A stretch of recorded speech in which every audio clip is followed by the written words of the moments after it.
ನನ್ನ ಆತ್ಮೀಯ ಸನಾತನ ಹಿಂದೂ ಬಂಧು ಬಾಂಧವರಿಗೆಲ್ಲರಿಗೂ ನರಸಿಂಹ ಜಯಂತಿಯ ಪರ್ವಕಾಲ ಶುಭಾಶಯಗಳು.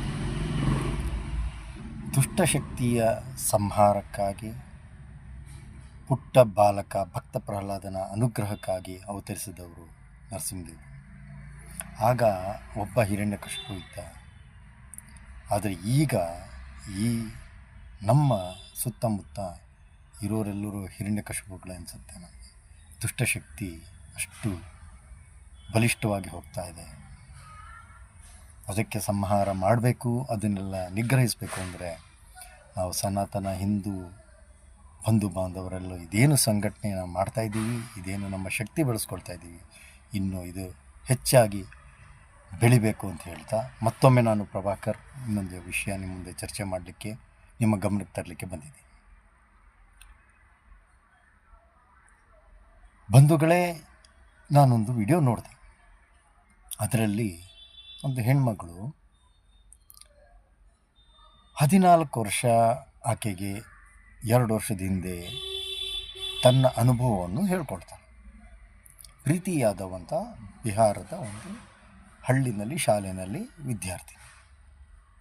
ಅವಳ ಸ್ನೇಹ ಅದೇ ಶಾಲೆಯಲ್ಲಿ ಕಲಿತಿದ್ದಂಥ ತನ್ನ ಸಹಪಾಠಿ ಅನ್ಸಾರಿ ಅಂತ ಮುಸ್ಲಿಂ ಯುವಕನ ಜೊತೆ ಆಯಿತು ಅಂತ ಹೇಳ್ತಾಳೆ. ಆಗ ಅವನಿಗೆ 16 ವರ್ಷ ಇರ್ಬೋದು, ಯಾಕೆಂದರೆ ಈಗ ಅವನಿಗೆ 18 ಅಂತ ಹೇಳ್ತಾಳೆ. 2 ವರ್ಷಗಳ ಕಾಲ ಇವರ ಒಂದು ಸ್ನೇಹ ಬೆಳೀತು, ಪ್ರೀತಿಯಾಗಿ ಪರಿವರ್ತನೆ ಆಯಿತು. ಅದು ಮುಂದೆ ಎಲ್ಲ ರೀತಿಯಲ್ಲೂ ಅದು ಬೆಳವಣಿಗೆ ಆಗಿ ಆ ಹೆಣ್ಮಗಳು ತನ್ನ ಮನೆಯಲ್ಲಿ ಎಲ್ಲರ ವಿರೋಧವಾಗಿ ಅವನ ಜೊತೆ ಓಡಿ ಹೋಗುವಂಥ ಒಂದು ಪ್ರಸಂಗ ಕೂಡ ಬರುತ್ತೆ. ಆದರೆ ನರಸಿಂಹದೇವರ ಕೃಪೆ ಅನಿಸುತ್ತೆ, ಇಲ್ಲ ತನ್ನ ತಂದೆ ತಾಯಿಗಳು ಮಾಡಿದ ಅದೃಷ್ಟ ಏನೋ, ಆ ದುರಂತ ಆ ಮನೆಯಲ್ಲಿ ನಡೀಲಿಲ್ಲ. ಈಗ ಅವಳು ಸುರಕ್ಷಿತವಾಗಿದ್ದಾಳೆ. ಆದರೆ ಬೇಜಾರಿನ ಸಂಗತಿ ಏನಂದರೆ,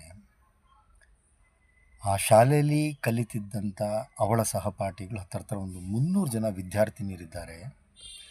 300 ಜನ ವಿದ್ಯಾರ್ಥಿನಿಯರು ಇರೋ ಶಾಲೆಯಲ್ಲಿ ಯಾದವ್ ಕಮ್ಯುನಿಟಿ ನಡೆಸುವಂಥ ಶಾಲೆ. ಅಲ್ಲಿ ಯಾದವ್ ಕಮ್ಯುನಿಟಿ ಗಂಡು ಹುಡುಗರಾಗಲಿ, ಬೇರೆ ಹಿಂದೂ ಕಮ್ಯುನಿಟಿಯಿಂದ ಬರೋ ಗಂಡು ಮಕ್ಕಳಿಗಿಂತ ಹೆಚ್ಚಾಗಿ ಮುಸ್ಲಿಂ ಗಂಡು ಮಕ್ಕಳೇ ಹೆಚ್ಚು ಅಂತ ಹೇಳ್ತಾಳೆ ಆಕೆ. ಇದರ ಪರಿಣಾಮ ಏನಂದರೆ, ಆ 300 ಜನ ವಿದ್ಯಾರ್ಥಿನಿಯರಿಗೂ ಎಲ್ಲ ಬಾಯ್ ಫ್ರೆಂಡ್ಸ್ ಇರೋರೆಲ್ಲರೂ ಮುಸ್ಲಿಮ್ಸ್. ಏನು ದುರಂತ ಇದು ನೋಡಿ.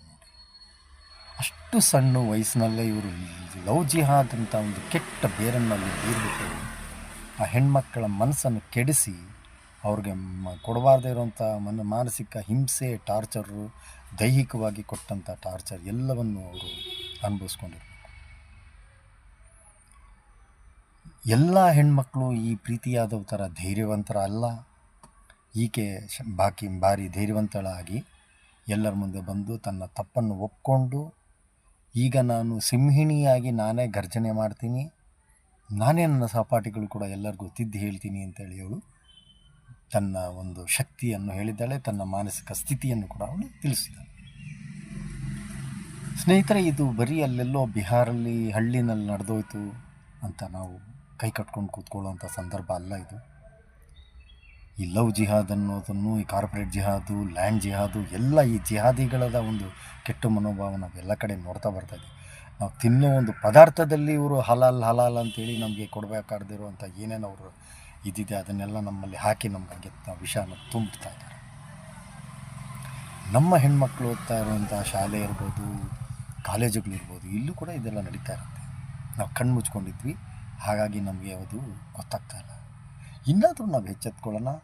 ನಮ್ಮ ಏನು ಇವಾಗ ಸನಾತನ ಹಿಂದೂ ಧರ್ಮದ ಏನು ಸಂಘಟನೆ ಅದೇ, ಆ ಶಕ್ತಿ ಇನ್ನೂ ಹೆಚ್ಚಾಗಿ ಬೆಳೆಸಿ ನಾವು ಅಲರ್ಟ್ ಆಗಿರೋಣ. ನಮ್ಮ ಸುತ್ತಮುತ್ತ ಏನು ನಡೀತಾ ಇದೆ, ಪರಿಸರ ಏನಾಗ್ತಾ ಇದೆ ಅಂಥೇಳಿ ನಾವು ವಿಚಾರಣೆ ಮಾಡ್ತಾ ಇರೋಣ ಸದಾಕಾಲ ಅಂತ ಹೇಳ್ತಾ, ಆ ನರಸಿಂಹದೇವರೇ ನಮ್ಮನ್ನೆಲ್ಲ ಸಂಘಟನೆಗೋಸ್ಕರ, ಒಂದು ಶಕ್ತಿ ತುಂಬಕ್ಕೆಗೋಸ್ಕರ ಅಂತಾನೆ ಈ ಜಿಹಾದಿಗಳು ಬೆಳೆದಿರೋಂಥ ಪಾರ್ಥೇನಿಯಂ ಗಿಡ ಥರ ಬೆಳೆದಿರೋರನ್ನೆಲ್ಲ ಸುಟ್ಟು ಭಸ್ಮ ಮಾಡಲಿಕ್ಕೆ ಅಂತೇಳಿ ನರಸಿಂಹದೇವರು ನಮ್ಮನ್ನೆಲ್ಲ ಸಂಘಟನೆ ಮಾಡಿದ್ದಾರೆ ಅಂತ ನನ್ನ ಭಾವನೆ. ಸೊ ಹಾಗಾಗಿ ಆ ಒಂದು ಸಂಘಟನೆಯ ಶಕ್ತಿ ಇನ್ನೂ ಹೆಚ್ಚಾಗಿ ಬೆಳೆಸ್ಕೊಳ್ತಾ ನಮ್ಮ ಒಂದು ಮುಂದಿನ ಪೀಳಿಗೆ ನಮ್ಮ ಹೆಣ್ಮಕ್ಳನ್ನೆಲ್ಲ ನಾವು ಕಾಪಾಡ್ಕೊಳ್ಳೋಣ, ರಕ್ಷಣೆ ಮಾಡ್ಕೊಳ್ಳೋಣ, ಅವ್ರ ದಾರಿ ತಪ್ಪದಿರೋಗೆ ನೋಡ್ಕೊಳ್ಳೋಣ ಅಂತೆಲ್ಲ ನಮ್ಮೆಲ್ಲರ ಜವಾಬ್ದಾರಿ ಅಂತ ತಿಳಿಸ್ತಾ, ಆದಷ್ಟು ನೀವು ಕೂಡ ಈ ಥರನ ಎಚ್ಚೆತ್ತಾಗಿರಿ, ಬೆಂಬಲವಾಗಿರಿ, ಸಂಘಟನೆಗೆ ಬೆಂಬಲವಾಗಿ ನಿಂತು ಎಲ್ಲ ಕಡೆ ನಾವು ಹೋರಾಡೋಣ ಅಂತ ಹೇಳ್ತಾ, ನಮ್ಮನ್ನು ನಾವು ಕಾಪಾಡ್ಕೊಳ್ಳೋಣ, ರಕ್ಷಣೆ ಮಾಡ್ಕೊಳ್ಳೋಣ ಅಂತ ಹೇಳ್ತಾ, ನರಸಿಂಹದೇವರು ಎಲ್ರಿಗೂ ಈ ಭಾವನೆ, ಈ ಭಕ್ತಿ, ಈ ಶಕ್ತಿ ಕೊಡಲಿ ಅಂತೇಳಿ ಪ್ರಾರ್ಥನೆ ಮಾಡ್ತಾ, ನಮ್ಮೆಲ್ಲರಿಗೂ ನಮಸ್ಕಾರ. ಒಳ್ಳೆಯದಾಗಲಿ. ಜೈ ಶ್ರೀರಾಮ್.